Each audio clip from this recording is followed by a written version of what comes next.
a gente também vê nas escolas que as intervenções, elas se limitam ao dano na vítima e não no sentido de uma intervenção que, quando ocorre em cadeia, ela afeta todos nós e não só afeta...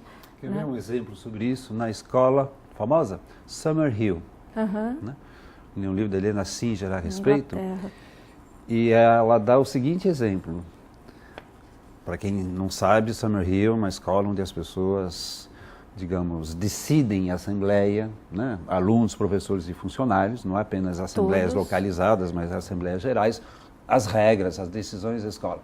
Um menino, um dia, furtou a bicicleta de um colega, né? Era isso na primeira metade do século XX, né? Andou e devolveu, mas enfim, pegou a bicicleta, né? Sem a permissão do seu dono. Problema, portanto, em assembleia o que decidiram?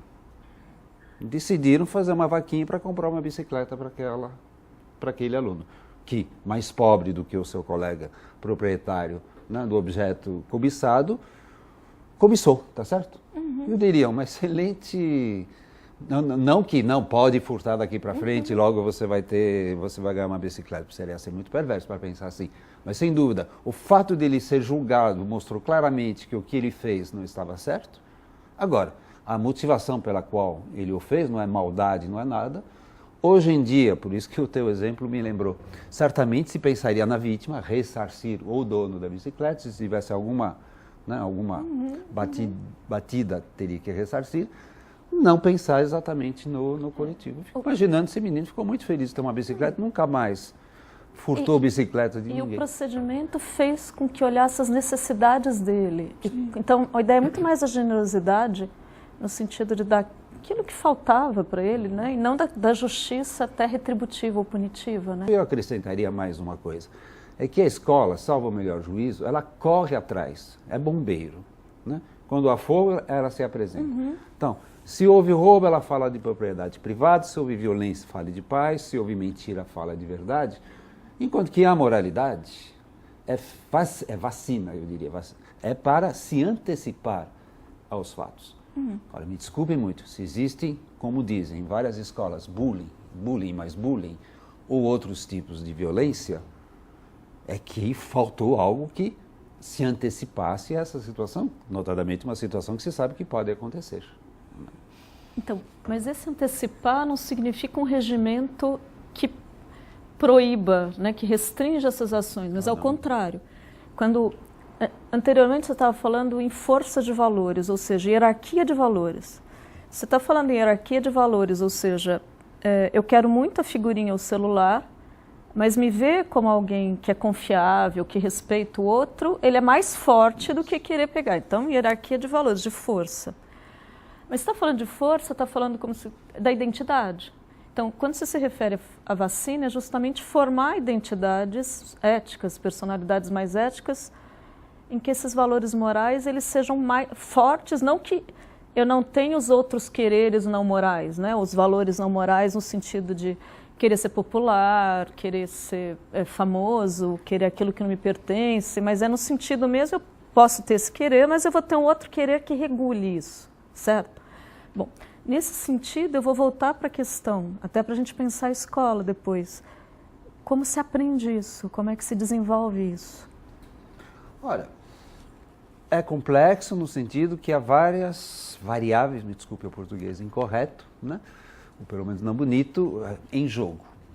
A escola tem que saber que variáveis estão em jogo e quais são aquelas sobre as quais ela pode ter maior incidência, maior influência. E eu diria duas.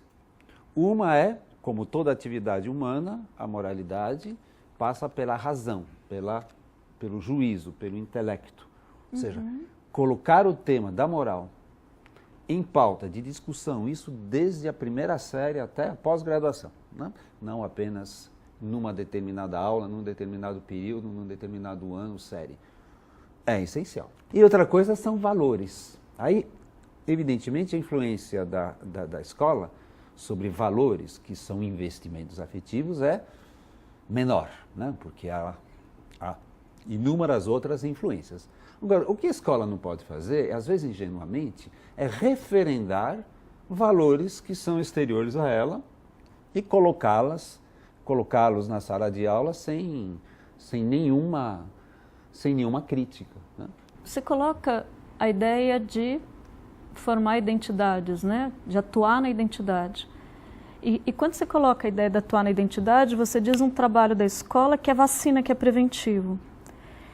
Sem dúvida, se a gente está falando em formar identidades éticas, tem um processo todo de formação e você começa lá na educação infantil.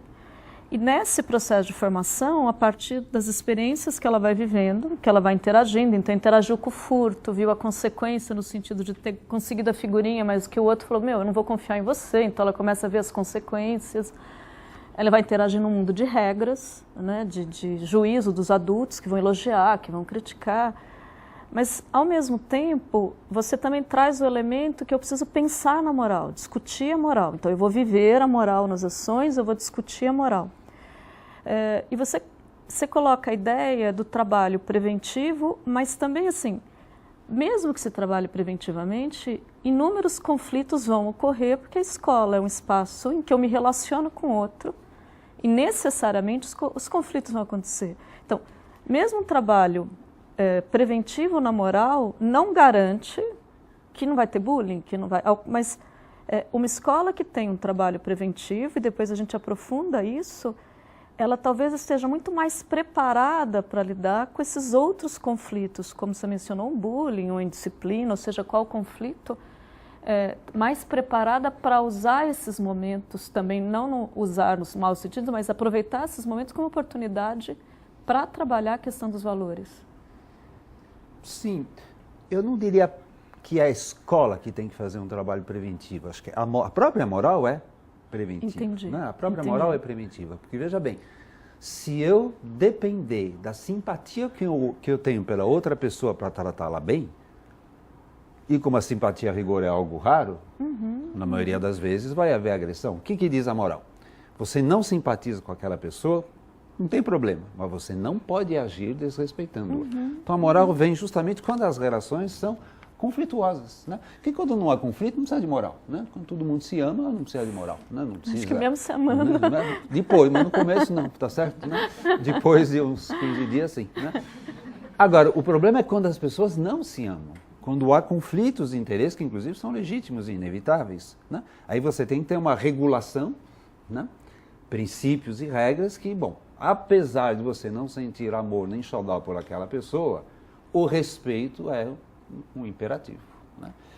Isso a escola, eu diria, tem que trabalhar em 2 níveis, eu diria. Primeiro, deixar muito claro os princípios, não regras, porque quando você fala em regimento, regras, de fato há regras demais, só que a regra é burra, a regra não me diz por quê. Não baterás no vizinho, porque se não for vizinho, posso? Então, sabe, a regra não é, são os princípios. Então, acho que tem que deixar muito claro para os pais também, sobretudo escola privada, isso evidentemente, porque são clientes, né? Sem aspas, aliás, né? E para os alunos, olha, aqui os princípios são esses. Uma vez uma professora estava contando educação infantil, que um menininho veio chorando, dizendo que o amigo chamou de cintura de ovo. Ele era meio gordinho, o menino. E ele estava muito chateado com isso. Aí a professora foi falar com o menino que agrediu e disse assim, mas por que você chamou teu amigo de cintura de ovo? Ele falava assim, ele não é meu amigo, eu não gosto dele. E ela disse, mas ele é tão legal com todo mundo, ele é amigo de todo mundo. Erro. Né? Então, ao realizar essa intervenção, a mensagem que ela passa é, se ele não fosse legal, se ele não fosse amigo de todo mundo, tudo bem você ofendê-lo. Claro. Então, quando você busca os princípios, é bem aquela restrição de, você não precisa gostar dele, você não precisa ser amigo, mas você tem que tratar com respeito, independente de você gostar ou não. Mas é claro, adequando a linguagem, nesse caso, para uma educação infantil, deixando claro o que é que ele fez que você não gostou, que outra maneira você pode dizer para ele.